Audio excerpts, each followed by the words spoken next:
আমরা চাই আপনি যেভাবে খুব সংক্ষেপে এবং ঝামেলা মুক্তভাবে আইডি কার্ড বাংলাদেশে এসে করতে পারছেন, আমরা প্রত্যেকে এভাবে করতে চাই। আসসালামু আলাইকুম, আমি Mahmud Hasan, BBA second year, GM chartered university.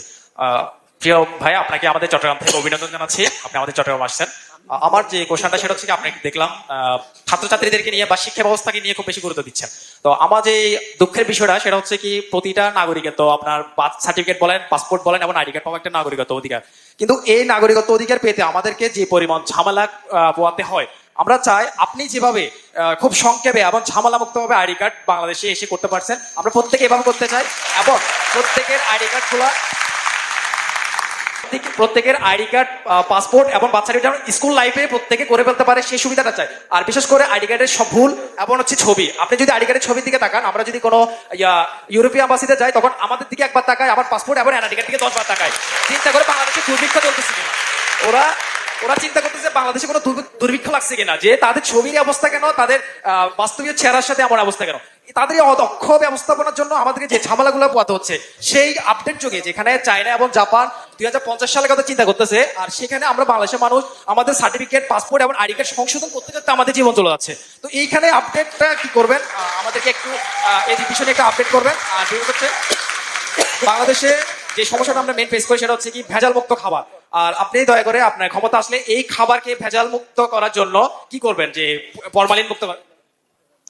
আচ্ছা, হঠাৎ আইডি কার্ড থেকে একদম ভেজাল, একদম ভেরি কন্ট্রাস্ট কোয়েশ্চেন।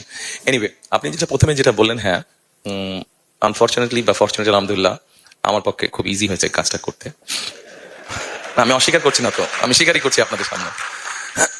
বাট এটা প্রসেসটাকে ইজি করতে হবে, আর প্রসেসটাকে ইজি করতে হলে জিনিসটাকে যত ডিজিটালাইজ করতে পারবো আমরা উইথ সাম কারেকশনস, আমার কাছে যেটা মনে হয়, তাহলে আপনি ঘরে বসেই জিনিসটাকে করতে পারবেন। পৃথিবীর বিভিন্ন দেশে যেটা সম্ভব হচ্ছে, কোথাও আপনার কাছে যেতে হচ্ছে না। আপনার কাছে যদি আপনার নিজস্ব কম্পিউটার থাকে, স্মার্টফোন থাকে, তাহলেই আপনি করে ফেলতে পারবেন কাজটা।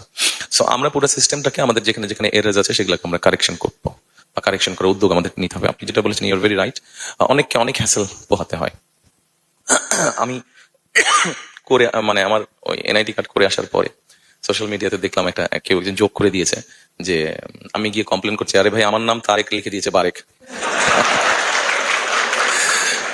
আচ্ছা, তো আমার কাছে যেটা মনে হয় যে সিস্টেমটাকে আমাদের ইজি করতে হবে, আর মোর ডিজিটালাইজ করতে হবে। যদি আমরা ডিজিটালাইজ করি, ইন দ্যাট কেস কারাপশন বা যেগুলো সমস্যা আছে সেগুলো অনেকাংশে কমে আসবে।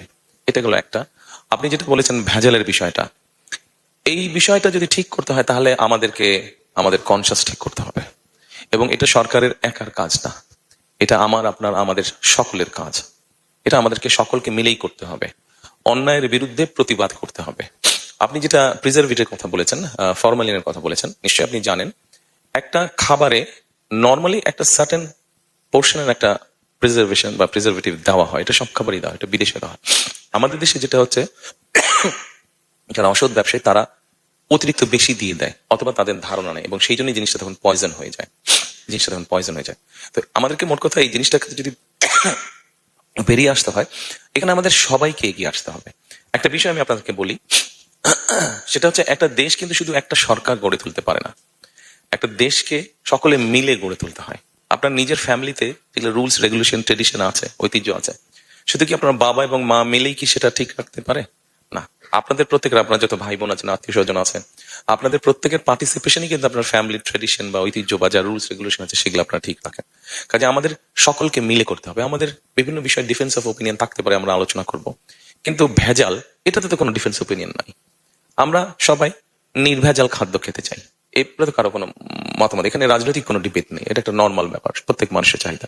কাজে এরকম যেগুলো বিষয় আছে, এখানে সকলকে এগিয়ে আসতে হবে। সরকার উদ্যোগ নিবে, সরকার বিভিন্ন সময় বিভিন্ন ব্যক্তিকে দায়িত্ব দেয় যারা এরকম র্যান্ডমলি চেক করে। আপনাদের মতন ইয়াং যারা আছে তাদেরকে এগিয়ে আসতে হবে, ওই সকল ব্যক্তিদেরকে যারা সঠিকভাবে কাজ করছে তাদেরকে সহযোগিতা করা।